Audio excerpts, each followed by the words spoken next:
Action గురించి మాట్లాడతారు. రాజనీతిజ్ఞులు next generation గురించి. చంద్రబాబు నాయుడు గారు ఒక vibration, sensation, motivation, dedication, innovation, inspiration ప్రతి జనరేషన్ కి. మాది కుప్పం, మాట తప్పం, గొప్పలు చెప్పం, నారా హమారా అంటున్నారు ప్రజలు. వారిని ప్రసంగించవలసిందిగా కోరుకుంటున్నాను. మానవత ఆయన జెండా, మంచితనమే ఆయన ఎజెండా, బడుగులకు కొండంత అండాదండ, పాలకుండ పూలదండ ఆయన మనసు బంగారు కొండ. మీరెప్పుడు మాకు అండా దండ.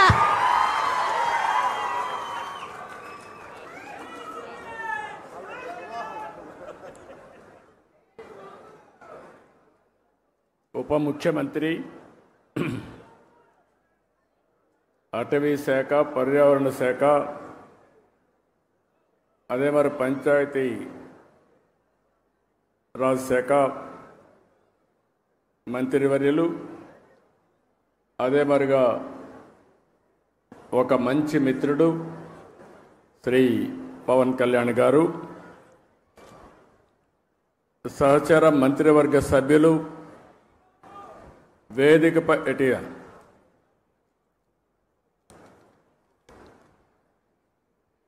కందుల దుర్గేశం గారు, పొంగూరు నారాయణ గారు, గౌరవ శాసనసభ్యులు తెనాలి శ్రావణ్ కుమార్ గారు, chairman pollution control board Krishnaiah గారు, Amaravati development corporation chairman Lakshmi Parthasarathi గారు, స్పెషల్ సిఎస్ అటవీ శాఖ అనంతరాము గారు, principal chief conservator of forest Ajay Kumar గారు. ఇప్పుడే మీరు చూస్తున్నారు, మొన్నటి వరకు మనం రామయ్య గారిని చూశాం, మొన్నే ఆయన చనిపోయాడు. ఈరోజు నల్లమల అడవుల పరిరక్షణ కోసం జీవితాన్ని అంకితం చేసినటువంటి అంకారావు గారు మనస్ఫూర్తిగా మనందరికీ ఒక స్ఫూర్తి. అలాంటి వ్యక్తి ఇక్కడ ఉన్నాడు. ఇంకొక పక్క chairman environment management corporation Dinesh Reddy గారు, 10వ తరగతి అమ్మాయి, చాలా బాగా చేసింది, మనందరి దగ్గర ప్రతిజ్ఞ చేయించింది కుమారి లావణ్య. నేను ఇప్పుడే అడిగాను అమ్మాయిని, ఏంటమ్మా ఏం చదువుతున్నావు? 10th క్లాస్ అనింది. 10th క్లాస్ అయినాక ఏం చేస్తామని అడిగాను. ఇంటర్మీడియట్లో బైపీసీ అనింది. అంటే డాక్టర్ అవుతావా అంటే తప్పకుండా డాక్టర్ అయి పేద ప్రజలకు సేవ చేస్తానని ఘంటాపదంగా చెప్పింది. ఒక యాస్పిరేషన్తో చదువుకుంటున్నటువంటి విద్యార్థిని. అదేవిధంగా ఈ కార్యక్రమానికి ఇచ్చేసిన ప్రజాప్రతినిధులకి, పెద్దలకు, ఈరోజు 1000 మంది విద్యార్థులతో మొక్కలు నాటే కార్యక్రమానికి శ్రీకారం చుట్టాం.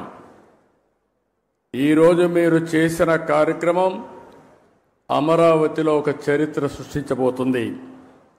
ఈరోజు ఒక్కరోజే మన మిత్రులు ఉప ముఖ్యమంత్రి గారు చెప్పినట్టు 1 కోటి చెట్లను నాటుతున్నాం. ఈ సంవత్సరం 5 కోట్ల మొక్కలు నాటబోతున్నాం.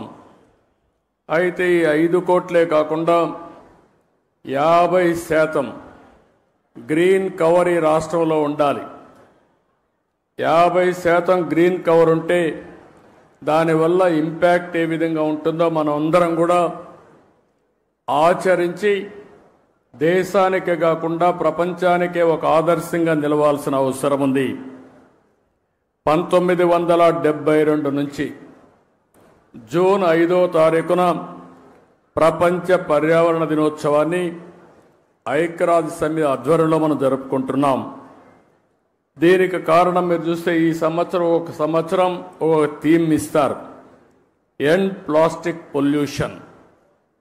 ప్లాస్టిక్ పొల్యూషన్ని పూర్తిగా దీన్ని కంట్రోల్ చేయాలి.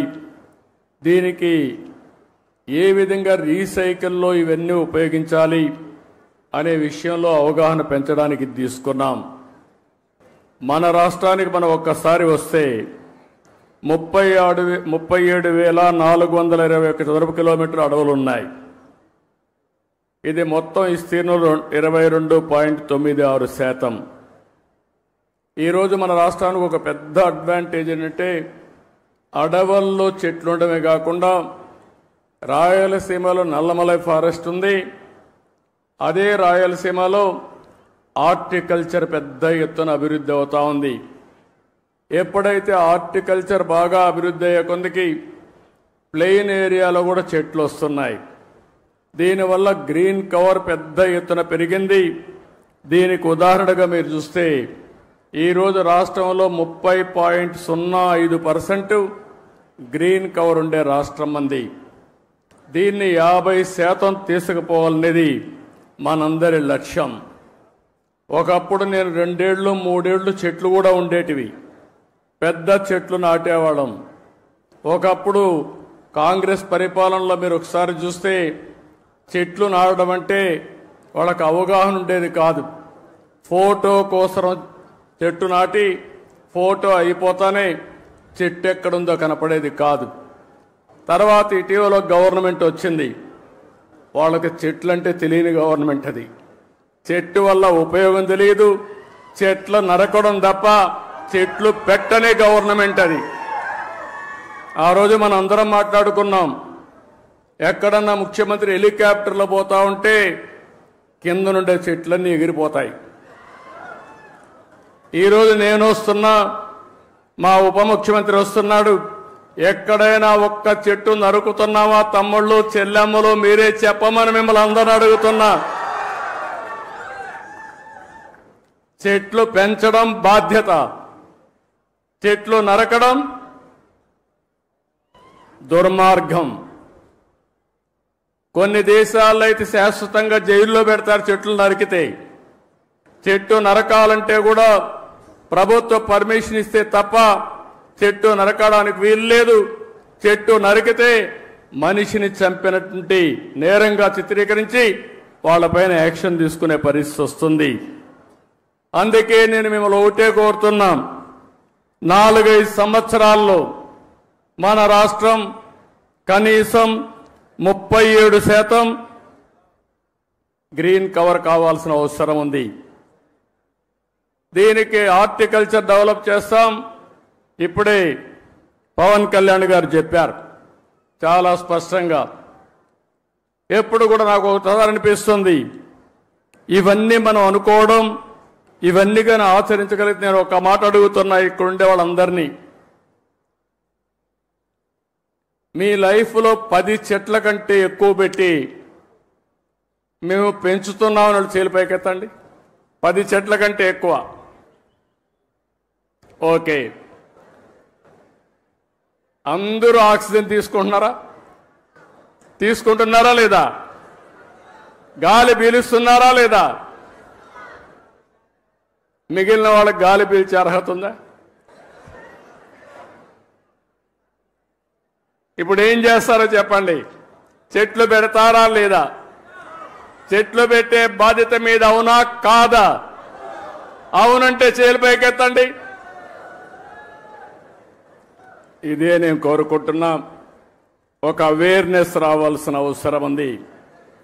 ఈరోజు మీరు ఒక్కసారి చూస్తే ప్రపంచానికి ఒక పెద్ద సవాల్ గ్లోబల్ వార్మింగ్.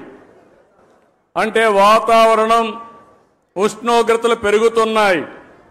దీనివల్ల మీరు చూస్తే వర్షాలు తగ్గిపోతున్నాయి, భూగర్భ జలాలు ఇంకిపోతున్నాయి, సాగు ప్రమాదంలో పడతా ఉంది. తాగునీరు లేకుండా ఎక్కడికక్కడ ఫ్లోరైడ్ కంటెంట్ పెరిగిపోయి అనారోగ్యం పాలవుతున్నాం. దేవుడు అన్ని విధాలా బాగా పుట్టిస్తే ఈ నీరు దాగి వికలాంగులుగా తయారయ్యే పరిస్థితికి వచ్చాం. అందుకే ఇప్పుడే అంకారావు గారి స్టోరీ విన్నాం. మనమందరం చిన్నప్పుడు చదువుకునే వాళ్ళం, నేను కూడా చదువుకున్నాం. ఆ రోజు మీరు చూస్తే ఆ కథ ఒకసారి చూస్తే ఒక వృద్ధుడు చెట్టు పెడతా ఉంటాడు. రాజు అక్కడికి వస్తాడు. ఆ వృద్ధుడికి వయసు అయిపోయింది. అతన్ని చూసి అడుగుతాడు ఆసక్తిగా, నీ వయసు అయిపోయింది, ఇప్పుడు చెట్టు పెడుతున్నావు, ఈ చెట్టు ఫలాలను తింటావా అని అడుగుతాడు. అప్పుడు ఆ వృద్ధుడు చెప్తాడు, మహారాజా పక్కన చెట్టు ఉంది చూడు, మా పూర్వీకులు పెట్టారు, దాని ఫలాలు నేను అనుభవిస్తున్నా. నేను పెట్టే ఈ చెట్ల ఫలితాల్ని నా పూర్వీకులు మా పిల్లలు అనుభవిస్తారని ఆ వృద్ధుడు చెప్పాడంటే అది విజ్ఞతని మీ అందరికీ తెలియజేస్తున్నా. ఆ విజ్ఞతతో మనందరం ప్రవర్తించాల్సిన అవసరం ఉంది. స్వార్థంతో బ్రతకడం కాదు. అలాంటివన్నీ కూడా మనం ఒక్కసారి ఆలోచించుకొని ఆ తాత చెప్పే కథే మనకు ఒక ఆదర్శం. ఇప్పుడు అంకారావు చేసిన పని మనందరికీ ఒక ఆదర్శం అని చెప్పి మీ అందరికీ తెలియజేస్తున్నా. నాకు ఒకసారి ఎప్పుడూ నాకు గుర్తుండేవాడు, ట్రీ మ్యాన్గా గుర్తింపయ్యాడు. ఆ రోజు పద్మశ్రీ వనజీవి రామయ్య నా దగ్గరికి ఎప్పుడూ వచ్చేవాడు. ఎప్పుడు వచ్చినా ఒక చెట్టు తీసుకొచ్చేవాడు. ఊరూరు తిరిగేవాడు. అందరికీ విత్తనాలు పంచేవాడు. సంవత్సరం వచ్చి నాకు రిపోర్ట్ చేసేవాడు. నేను ఈ కార్యక్రమాలు చేస్తా ఉంటే ఆయన ఎప్పటికప్పుడు ప్రోత్సాహపడి ఉత్సాహవంతుడై రోజుకు ఒక మొక్క నాటేవాడు. ఆయన నాటడమే కాదు, అందరి దగ్గర నాటిచ్చేవాడు. ఆ చెట్లను పెంచే కార్యక్రమాన్ని కూడా ఆయన నిర్వహించాడు. అందుకే కేంద్ర ప్రభుత్వం పద్మశ్రీ అవార్డు ఇచ్చింది. దీన్ని మనస్ఫూర్తిగా నేను అభినందిస్తున్నాను. ఆయన ఒక్కసారి స్మరించుకోవాల్సిన బాధ్యత మనందరిపైన ఉందని చెప్పి కూడా నేను మీకు తెలియజేస్తున్నా. ఈరోజు మనం అందరం కూడా గుర్తుపెట్టుకోవాల్సింది స్వర్ణాంధ్ర, స్వచ్ఛాంధ్ర. స్వర్ణాంధ్ర అనగానే ఏదో ఎక్కువ ఆదాయం రావాలి. నేను అందుకే చాలా స్పష్టంగా చెప్పాను. స్వర్ణాంధ్ర అంటే ఆదాయం పెరగాలి, ఆరోగ్యం బాగుండాలి, ఆనందంగా ఉండాలి. హెల్తీ హ్యాపీ సొసైటీ కోసం మనం పనిచేస్తున్నాం. ఇది జరగాలంటే పర్యావరణాన్ని కాపాడుకోవాలి. పెద్ద ఎత్తున ఈరోజు నేను చూశాను ఒక స్టాల్ కూడా. ఇక్కడ మా మంత్రి నారాయణ గారు ఉన్నారు. ఉప ముఖ్యమంత్రి గారి దగ్గర 2 బాధ్యతలు ఉన్నాయి. ఒకటి మీరు చూస్తే ఎన్విరాన్మెంట్ ఫారెస్ట్ ఉంది. దీనివల్ల మనందరినీ ఆరోగ్యం కాపాడాలంటే ఫారెస్ట్ మినిస్టర్గా ఉప ముఖ్యమంత్రి గారు చాలా కీలకం అని చెప్పి కూడా నేను మీకు తెలియజేస్తున్నా. నా మనసుకు దగ్గరుండే సబ్జెక్టు పర్యావరణం, చెట్లు పెంచే కార్యక్రమం అని చెప్పి కూడా నేను మీకు తెలియజేస్తున్నాను. ఈరోజు ఇక్కడ ఒక విషయం ఆలోచిస్తే, నేను చిన్నప్పుడు హై స్కూల్కి పోయేవాడిని. మా ఊరి నుంచి 6 కిలోమీటర్లు నడవాలి, కొన్ని రోజులు సైకిల్లో పోయేవాడిని. మా ఊర్లో ఒక ఆయన సోషల్ యాక్టివిస్ట్ ఉండేవాడు, కేశవయ్య నాయుడు గారిని. ఆయన పని ఎక్కడన్నా అడవుల్లోకి మేకలు వచ్చినా, అటవీ సంపద ఎవరన్నా కొట్టేస్తా ఉన్నా పిటిషన్లు పెట్టి యాక్షన్ తీసుకునే కార్యక్రమం చేసేవాడు. ఆ రోజు ఒకరోజు మేము వెళ్తా ఉంటే మమ్మల్ని అందరినీ పిలిచి ఇది కాపాడాలి, మీ సహకారం కావాలని చెప్పి మా దగ్గర ఫారెస్ట్ ఆఫీసర్లకు ఫోన్లు చేపించాడు, మా దగ్గర లెటర్లు పెట్టించాడు. దానివల్ల ఫారెస్ట్ ఆఫీసర్లు వచ్చి ఇమీడియట్గా యాక్షన్ తీసుకునేవాళ్ళు. అంటే ఒక పర్యావరణాన్ని కాపాడడం కోసం విద్యార్థుల్లో స్ఫూర్తి నింపిన వ్యక్తి కేశవయ్య నాయుడు. అలాంటి వ్యక్తి ఇప్పుడు కూడా నాకు జ్ఞాపకం ఉంటాడని చెప్పి మీ అందరికీ తెలియజేస్తున్నా. మీలో కూడా గుర్తుపెట్టుకోవాలి, పిల్లలు బాగా చదువుతున్నారు, నాలెడ్జ్తో ముందుకు పోతున్నారు. భవిష్యత్ అంటే ఒక చదివే కాదు, నాలెడ్జే కాదు, మనం అన్ని రంగాల్లో అభివృద్ధి కావాల్సిన అవసరం ఉంది. ఈరోజు ప్లాస్టిక్ ఉంది, చాలా ప్రమాదకరం. నిన్నే మా కృష్ణయ్య గారు ఒక ఆర్టికల్ రాశాడు, చూశాను. అడవుల్లో ఉండే ఏనుగులు కూడా ప్లాస్టిక్ తిని చనిపోతే దాన్ని పోస్ట్ మార్టం చేసి కొన్ని కేజీలు ప్లాస్టిక్ పేరుకుపోయి ఉంది. అంటే ఎంత ప్రమాదం మీరు ఆలోచించండి. ఈరోజు మనం తినే తిండి కూడా ప్లాస్టిక్ అంతా ఉపయోగించిన తిండి మనం తింటున్నాం. మన పొలాలకేసి అవి అదే విధంగా తయారయ్యే పరిస్థితి వచ్చింది. మన పశువులు కూడా ఈ ప్లాస్టిక్ ఇవన్నీ తిని ఆ పాలు మనం తాగుతున్నామంటే ఎంత వాతావరణాన్ని కాలుష్యం చేస్తున్నామో మనం గుర్తుపెట్టుకోవాల్సిన అవసరం ఉంది. అందుకే ఈ ప్రభుత్వం స్పష్టంగా స్వచ్ఛ ఆంధ్రప్రదేశ్ 3వ శనివారం నిర్వహిస్తున్నాం. నేను ఒకటే మీకు హామీ ఇస్తున్నా, రాష్ట్రంలో ఎక్కడ కూడా చెత్త కాదు, చెత్త నుంచి సంపద సృష్టించే అవకాశం మనకుందని చెప్పి కూడా నిరూపిస్తామని మరొక్కసారి మీ అందరికీ విజ్ఞప్తి చేస్తున్నాను. అందుకే ఈరోజు చూస్తే గుంటూరులో మీరు చూస్తున్నారు, చెత్త నుంచి ఎనర్జీ కరెంట్ ఉత్పత్తి చేసే ప్లాంట్ పెట్టాం, విశాఖపట్నంలో పెట్టాం. ఇప్పటికీ అన్ని ప్లాంట్స్ పెట్టి కంప్లీట్ చేసేవాళ్ళం. కానీ గడిచిన ప్రభుత్వం దీనిపైన కూడా సీతకన్నేశారు. దీనివల్ల ఇబ్బంది పడ్డాం. ఈరోజు నేను ఒకటే హామీ ఇస్తున్నాను, రాబోయే 3 సంవత్సరాల్లో ఇంకా ఒక 3 వేస్ట్ టు ఎనర్జీ ప్లాంట్స్ వస్తాయి. పట్టణ ప్రాంతాల్లో 90% చెత్తంతా తీసి పొడి చెత్త తీసి ఎనర్జీగా చేసే పరిస్థితి వస్తుంది. రెండోది, గ్రామీణ ప్రాంతాల్లో మిమ్మల్ని అందరినీ ఒకటే కోరుతున్నాను, ఏదైతే ఇంత మునిపి వేస్ట్ కాంపోస్ట్ కింద కొన్ని సెంటర్లు పెట్టాం. ఇక్కడి నుంచి ప్రతి ఒక్క ఇంటి దగ్గర చెత్త కలెక్ట్ చేయాల్సిన అవసరం ఉంది. అందులో నుంచి ప్రోడక్ట్స్ అన్ని సెగ్రిగేట్ చేయాలి. ఏది కూడా వేస్ట్ కాదు, అన్ని రీసైక్లింగ్ ఉపయోగపడతాయి. ఈరోజు ప్లాస్టిక్ని మళ్ళా ప్లాస్టిక్ కానీ ఇప్పుడే ఒక ఎగ్జిబిషన్ పెట్టారు, అనేక వస్తువులు తయారు చేస్తున్నారు.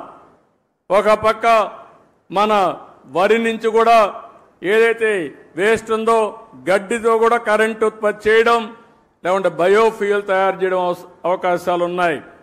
ఈ విధంగా ఏదైనా పెంకులుంటే సీసం ఉంటే మళ్ళా రీసైక్లింగ్ ఉపయోగించుకుంటాం. ఈవెన్ మన కార్లకు ఉపయోగపడే వేస్ట్ ఏదైనా ఉంటే అలాంటి వేస్ట్ కూడా ఇంజన్లు కానీ అవన్నీ రీసైక్లింగ్ ఉపయోగపడే పరిస్థితి వస్తుంది. దీన్నే సర్క్యులర్ ఎకానమీ అని పిలుస్తున్నాం. రాబోయే 1 సంవత్సరంలో ఇవన్నీ కూడా డెమాన్స్ట్రేట్ చేసి ఆంధ్రప్రదేశ్ రాష్ట్రంలో ఏది వేస్ట్ కాదు, వేస్ట్ నుంచి సంపద సృష్టించే మార్గానికి అవసరమైన ఇన్సెంటివ్స్ ఇచ్చే బాధ్యత ఈ ప్రభుత్వాన్ని చెప్పి మరొక్కసారి మీ అందరికీ తెలియజేస్తున్నా.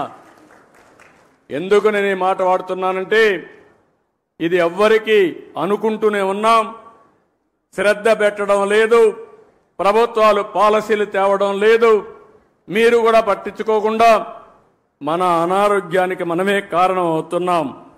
ఈరోజు ఈ యొక్క రీసైక్లింగ్ సర్క్యులర్ ఎకానమీకి ఇప్పటికే 87 మున్సిపాలిటీల్లో 157 ఆర్ఆర్ సెంటర్లు కూడా ఏర్పాటు చేశాం. ఇదే కార్యక్రమానికి రాబోయే రోజుల్లో 17 కార్పొరేషన్లు వచ్చే జూలై 5 నాటికి, ఇప్పటికైతే అక్టోబర్ 2కు 17 కార్పొరేషన్లు వస్తున్నాయి.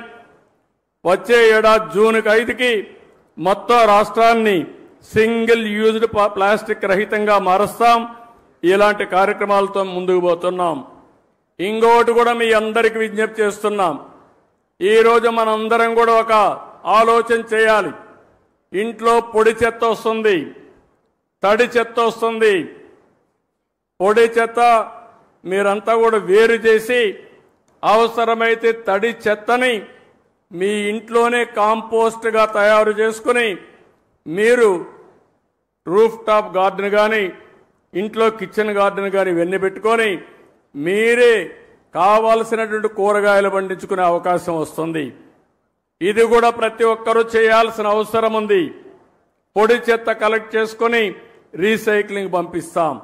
దీనికి కూడా కొన్ని సెంటర్లు కూడా ఏర్పాటు చేస్తున్నాం. ఎక్కడికక్కడ ఆ సెంటర్లు చేసి ఎక్కడ కూడా రోడ్డు మీద ఏ వేస్ట్ కనపడకుండా పూర్తి చేసే బాధ్యత ప్రభుత్వం తీసుకుంటాం. ఈరోజు ఒక ఉదాహరణ మీరు చూస్తే ఈ విషయంలో అందరం కూడా అప్రమత్తంగా ఉండాల్సిన అవసరం ఉంది. ఈరోజు చికెన్ ఉంది, ఎముకలున్నాయి, ఇలాంటి వేస్ట్ అంతా కూడా ఎక్కడంటే అక్కడ వేసి ఇవన్నీ తీసుకుపోయి ఏది చేపలు పెంచుతున్నారో వాటికి ఆహారంగా వేస్తున్నారు. దీనివల్ల చాలా వరకు నష్టం జరుగుతూ ఉంది. చేపలు కూడా అనారోగ్యం పాలవుతున్నాయి. పెరిగిన కలుషితమైన వాతావరణాలు పెరుగుతున్నాయి. దీనివల్ల మనకు నష్టం వస్తూ ఉంది. అందుకే కొన్ని అయితే దీన్ని ప్రాపర్గా సర్క్యులర్ ఎకానమీ పంపిస్తే రీసైకిల్ చేసి మంచి ప్రోటీన్గా తయారు చేసే అవకాశం వస్తుంది. ఇలాంటివన్నీ కూడా చేపల నుంచి వచ్చే వేస్ట్ కానీ, చికెన్ నుంచి వచ్చే వేస్ట్ కానీ, మన ఇంట్లో నుంచి వచ్చే వేస్ట్ కానీ, ఇవన్నీ కూడా సర్క్యులర్ ఎకానమీ ద్వారా పూర్తిగా మళ్ళా రీసైక్లింగ్ ఉపయోగిస్తామని చెప్పి కూడా నేను మీకు తెలియజేస్తున్నా. ఇంకో పక్క నేను మిమ్మల్ని అందరినీ ఒకటే కోరుతున్నాను. ఉప ముఖ్యమంత్రి గారు ఒకటి చెప్పారు, నేను ఆయన్ని వాచ్ చేస్తున్నాను. మంచి మిత్రుడైన ఇటీవల కాలంలో మేమందరం కలిసి పనిచేశాం. ఫస్ట్ టైం మీరు చూస్తే తెలుగుదేశం, జనసేన, బీజేపీ కలిసి పోటీ చేస్తే బంపర్ హిట్ అయింది. సక్సెస్ రేట్ 94% గెలిచాం. ఇది ఒక చరిత్ర. అది నిన్నటికి 1 year అయింది. నిన్న 1 yearతో ఎప్పుడు కూడా జూన్ 4వ తారీఖు ఆంధ్ర రాష్ట్రం విధ్వంసం నుంచి ఏదైతే రాష్ట్ర పునర్నిర్మాణం వైపు ప్రయాణం ప్రారంభించాం. ఒక సంవత్సరంలో అనేక కార్యక్రమాలు మనం చేసుకొని ముందుకు పోతున్నాం. ఈరోజు వినూత్నమైన కార్యక్రమాలకి శ్రీకారం చుట్టాం. ఒకటి మీరు చూస్తే సర్క్యులర్ ఎకానమీ, 2 మీరు చూస్తే ఎక్కడికక్కడ చెట్లు పెట్టే కార్యక్రమం. ఈరోజు మనం డిప్యూటీ సీఎం గారు చెప్పినట్టు నేను ఒకటే ఆశిస్తున్నాను, అన్ని ఫారెస్ట్ ఏరియాల్లో నేను ఇప్పుడే కాదు ఇంత మునిపే అనేక కార్యక్రమాలు చేశాను.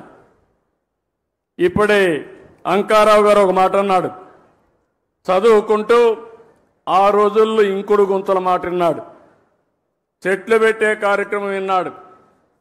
ఇంకో పక్క వనము మనం అనే కార్యక్రమం విన్నాడు. వన సంరక్షణ సమితులు పెట్టాం. ఇలాంటి అనేక వినూత్నమైన కార్యక్రమాలతో రిడ్జ్ టు వ్యాలీ కాన్సెప్ట్ పెట్టాం. ఫారెస్ట్ ఏరియా చుట్టూరంతా కూడా కంటోర్ ట్రెంచెస్ కొట్టాం. అదే మరి ఫారెస్ట్ లో చెక్ డ్యాములు కట్టాం. ఫారెస్ట్ లో ఎక్కడికక్కడ ఇంకుడు గుంతలు పెట్టి అక్కడ పడిన నీళ్ళని అక్కడనే భూగర్భ జలాలుగా మార్చాం. ఇంకో పక్క ఫారెస్ట్ ఏరియాలో మూలికలతో గార్డెన్స్ పెట్టే కార్యక్రమానికి శ్రీకారం చుట్టాం. ఇలాంటి అనేక కార్యక్రమాలతో మనం ముందుకు పోయాం. ఈరోజు ఆ స్ఫూర్తిని మళ్ళా తీసుకొద్దాం. ఈరోజు నల్లమలై ఫారెస్ట్ ఉంది. ఔషధ మొక్కలకు నల్లమలై ఫారెస్ట్ ఒక బ్రహ్మాండమైన కేంద్రం. ప్రపంచంలో ఎక్కడా లేనటువంటి రెడ్ శాండ్లు ఉండే ఏరియా నల్లమలై ఫారెస్ట్.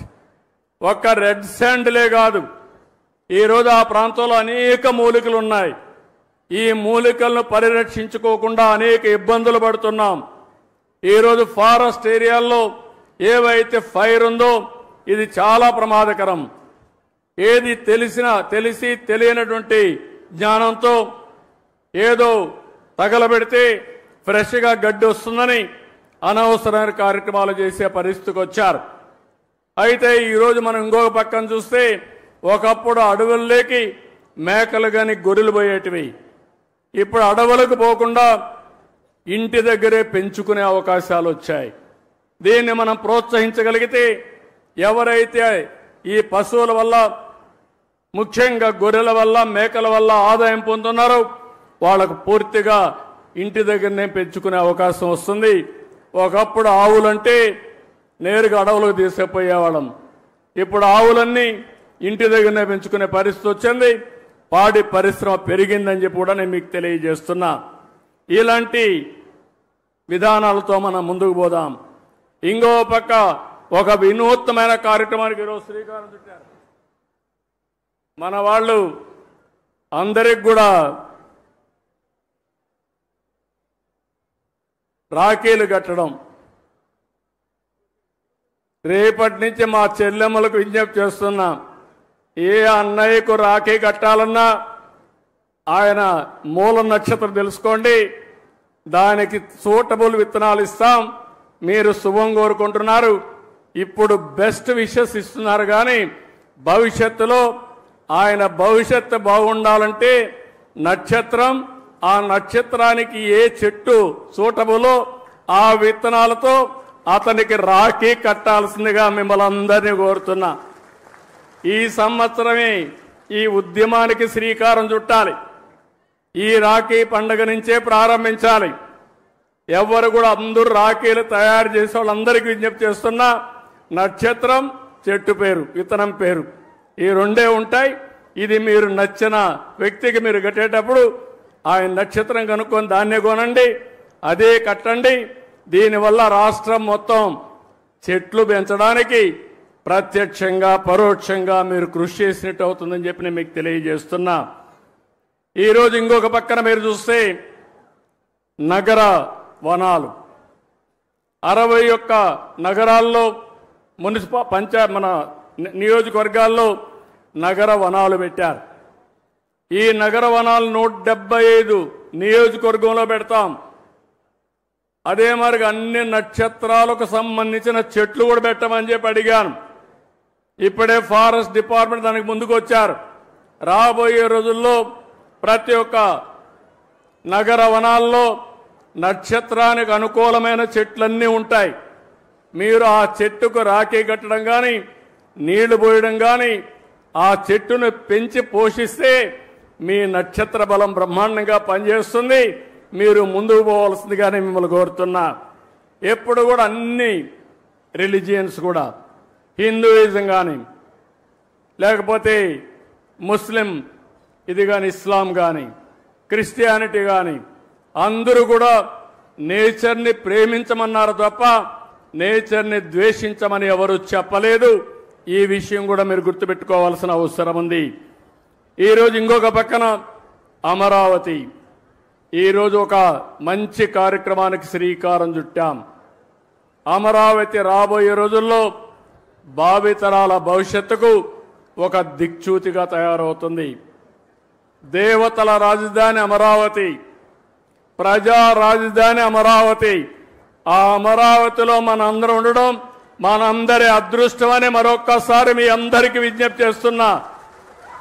ఈ అమరావతి భవిష్యత్తులో ఒక బ్రహ్మాండమైన సిటీగా తయారవుతుంది.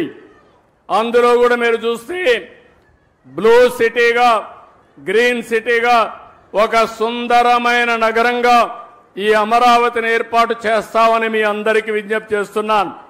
ఈరోజు ఇక్కడ చెట్లు పెట్టాం. ఈ చెట్లయితే 16 రకాల చెట్లు ఈరోజు ఇక్కడ పెట్టడం జరిగింది. మియావాకి జపాన్ గార్డెన్ ఇది. అది 3 సంవత్సరాలు మనం మెయింటైన్ చేస్తే తర్వాత మెయింటెనెన్స్ అవసరం లేదు, ఆటోమేటిక్గా పెరుగుతుంది, బ్రహ్మాండంగా గ్రీనరీ వస్తుంది.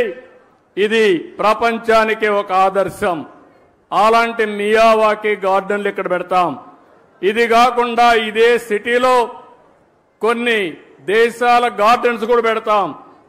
ఒక పక్కన మీరు చూస్తే చైనీస్ గార్డెన్ కానీ, కొరియా గార్డెన్ కానీ, జపాన్ గార్డెన్ కానీ, ఇలాంటి వివిధ దేశాల్లో మంచి గార్డెన్స్ ఉంటే అవన్నీ తీసుకొచ్చి ఇక్కడ అభివృద్ధి చేసే పరిస్థితి తీసుకొస్తాం. దీనివల్ల చాలా వరకు ఉపయోగం వస్తుంది. పర్యాటక రంగం పెరిగే అవకాశం వస్తుంది. ఇంకొక విషయం మీ అందరికీ విజ్ఞప్తి చేస్తున్నాను.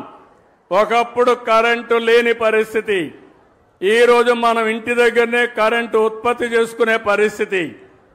దీనివల్ల పర్యావరణం పరిరక్షించబడుతుంది. నేను అందుకనే ఒక పాలసీ కూడా కేంద్రం తీసుకొస్తే దాన్ని అమలు చేస్తున్నాం.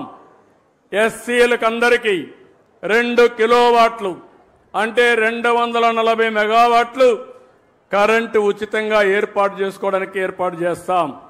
వాళ్ళ కరెంటు మిగిలితే గ్రిడ్కి ఇవ్వచ్చు, వాళ్ళ కరెంట్ అవసరమైతే తిరిగి తీసుకోవచ్చు. వాళ్ళు ఉపయోగించుకున్న దానికంటే ఎక్కువ కరెంటు ఉత్పత్తి అయితే డబ్బులు ఇచ్చే ఏర్పాటు కూడా చేస్తాం. వెనుకబడిన వర్గాలకి దగ్గర 99,000 రూపాయలు సబ్సిడీ ఇస్తాం, 3 కిలోవాట్లు పెట్టుకోవచ్చు. ఆ తర్వాత కరెంటు ఛార్జీలు కట్టే పరిస్థితి ఉండదు. అలాంటి వినూత్నమైన కార్యక్రమాలకు శ్రీకారం చుట్టాం. అదే మరి రైతులందరికీ విజ్ఞప్తి చేస్తున్నా, కుసుమ్ కింద మీరు ఎవరైనా సరే మీ బోర్వెల్స్ కరెంటు కావాలంటే ఫ్రీగా సోలార్ పంప్ సెట్లు పెట్టిస్తాం. మీరు వాడుకోండి. మిగిలిన కరెంటు మీ ఇంటికి వాడుకోండి. ఇంకా కరెంటు మిగిలితే మీ వాహనాల్ని ఈవీఎం కింద కన్వర్ట్ చేసుకునే అవకాశం కూడా మీకుంటుంది. అంటే మీ పంటలు పండించుకోవచ్చు, అదే మరిగా మీ ఇండ్లకు కరెంటు వాడుకోవచ్చు, మీ వాహనాలకి ఉచితంగా కరెంటు వాడుకోవచ్చు, ఛార్జ్ చేసుకోవచ్చు. దానివల్ల ఒక్క పైసా ఖర్చు కాకుండా మీరు ముందుకు పోయే అవకాశం ఉంటుంది. కరెంటు విషయంలో ఈ ప్రభుత్వానికి చాలా స్పష్టత ఉంది. గ్రీన్ ఎనర్జీ రావాలి, థర్మల్ ఎనర్జీ పోవాలి, పొల్యూషన్ పూర్తిగా కంట్రోల్ చేయాలి. తద్వారా జీవితంలో ఎప్పుడు కూడా మీరు గుర్తుపెట్టుకోవాలి, ఎక్కడైతే ఆక్సిజన్ ఎక్కువ ఉంటుందో, ఎక్కడైతే మంచి గాలి ఉంటుందో అక్కడ ఆరోగ్యం బాగుంటుంది. ఆరోగ్యం బాగుండాలంటే అది మన చేతుల్లో ఉంది. పర్యావరణాన్ని కాపాడుకుని చెట్లు గాని పెద్ద ఎత్తున పెంచితే మన ఆరోగ్యం బాగుంటుంది. ఈ విషయం కూడా మీరు గుర్తుపెట్టుకోవాల్సిన అవసరం ఉంది. ఇది కాకుండా రేపు 21వ తారీఖున ప్రధానమంత్రి నరేంద్ర మోడీ గారి ఆధ్వర్యంలో విశాఖపట్నం కేంద్రంగా ఇంటర్నేషనల్ యోగా డే ప్రారంభిస్తున్నాం. మీ అందరూ ఒకటి గుర్తుపెట్టుకోవాలి, ఇక్కడ అడుగుతున్నా, విశాఖపట్నంలో 21న ఇంటర్నేషనల్ యోగా డే ఉందని తెలిసిన వాళ్ళు ఉంటే చేలు పైకెత్తండి. తెలిసిన వాళ్ళు ఓకే, చేలు దించు. తెలియని వాళ్ళు ఉంటే చెప్పండి. ఎవరో లేరు అంటున్నారు. ఓకే, ఎంతమంది యోగా ప్రాక్టీస్ చేస్తున్నారో చెప్పండి. చాలా తక్కువ. అవసరం లేదనుకున్న వాళ్ళు చేలు పైకెత్తండి. యోగా నాకు అవసరం లేదనే వాళ్ళు ఎవరో లేరు. కానీ కొంతమంది చేయడం లేదు. కొన్ని లక్ష్యాలను పెట్టుకున్నాం. రాష్ట్రం మొత్తం ఆ రోజున 1 లక్ష కేంద్రాల్లో యోగా ప్రాక్టీస్ చేసి గిన్నిస్ రికార్డ్ బ్రేక్ చేయాలని ఒక లక్ష్యాన్ని పెట్టుకున్నాం. విశాఖపట్నం కేంద్రంగా ఒకే సైట్లో 5 లక్షల మంది యోగా చేయాలని అక్కడ నేనుంటా, మిత్రుడు పవన్ కళ్యాణ్ గారు ఉంటారు, ప్రధానమంత్రి నరేంద్ర మోడీ గారు ఉంటారు. ఇంకో పక్కన 2 కోట్ల మంది 1 లక్ష ప్లేసెస్ లో యోగా ప్రాక్టీస్ చేయబోతున్నారు. ఇది ప్రపంచ రికార్డు. ఎక్కడా ఎప్పుడూ జరగని విధంగా 2 కోట్ల మంది మన రాష్ట్రం నుంచి ఇంకా ఇతర రాష్ట్రాల్లో నుంచి కూడా చేస్తున్నారు. ఇది కాకుండా ఇంకొక పక్కన మీరు ఆలోచిస్తే మొత్తం దగ్గర 25 లక్షల మంది యోగా సర్టిఫికెట్స్ తీసుకుంటున్నారు. కనీసం 3 రోజులు ప్రాక్టీస్ చేసి యోగా సర్టిఫికెట్ ఇస్తారు. అదే సమయంలో ఆయుష్ ద్వారా యోగాని ప్రతి ఒక్క ఇంటికి చేర్చడానికి ఆఫ్లైన్ ఆన్లైన్ అంటే ఫిజికల్గా ట్రైనింగ్ ఇవ్వడం, ఓసారి ఆన్లైన్ ద్వారా ట్రైనింగ్ ఇవ్వడానికి కార్యక్రమాలు చేపడుతున్నాం. యోగా అనేది మన జీవితంలో భాగం కావాలి. యోగా ద్వారా మీ ఆరోగ్యాన్ని పెంచుకునే పరిస్థితి వస్తుంది. ఇప్పుడు నేను చెప్పిన అన్ని కార్యక్రమాలు మీరు కానీ కనెక్ట్ చేసుకుంటే మీ జీవితంలో చాలా వెసులుబాటు వస్తుంది. ఒక పక్క గ్రీన్ కవర్ పెంచడం, ఒక పక్క గ్రీన్ ఎనర్జీకి ముందుకు పోవడం, ఇంకో పక్క సర్క్యులర్ ఎకానమీతో అనుసంధానం చేసుకోవడం, ఇంకో పక్క యోగా ప్రాక్టీస్ చేయగలిగితే అదే నిజమైన స్వచ్ఛ ఆంధ్రప్రదేశ్, స్వర్ణ ఆంధ్రప్రదేశ్ అని చెప్పి నేను మీకు తెలియజేసుకుంటూ ఈరోజు దీనికి మేమందరం కూడా ఏమేం చేయాలో చేస్తాం. మీరు కూడా సహకరించాలి. ఆ విధంగా పిల్లల్లో ముఖ్యంగా కోరుతున్నా, నాకు అనిపిస్తుంది మన రాష్ట్రంలో ఉండే పిల్లల్లో ఉండే తెలివితేటలు వేరేది ఇక్కడెక్కడా కనపడవు. అది మన అదృష్టంగా నేను భావిస్తున్నా. నేను ఒకటే చెప్తున్నా, మీ అందరికీ ప్రపంచంలో ఏ అవకాశాలు ఉన్నాయో, ఎలాంటి మార్పులు వస్తాయో ముందే చెప్పే బాధ్యత నాది. దాన్ని ఆచరించి ప్రపంచాన్ని జయించే బాధ్యత ఈ పిల్లలపైన ఉందని చెప్పి మరొక్కసారి విజ్ఞప్తి చేస్తూ, ఈరోజు ఈ కార్యక్రమానికి వచ్చిన మిమ్మల్ని అందరినీ పేరు పేరున మనస్ఫూర్తిగా అభినందిస్తూ, మళ్ళా పర్యావరణ దినోత్సవం నెక్స్ట్ ఇయర్కి మళ్ళా కలుస్తాం. ఆ మధ్యలో కార్యక్రమాలన్నీ చేపడతాం.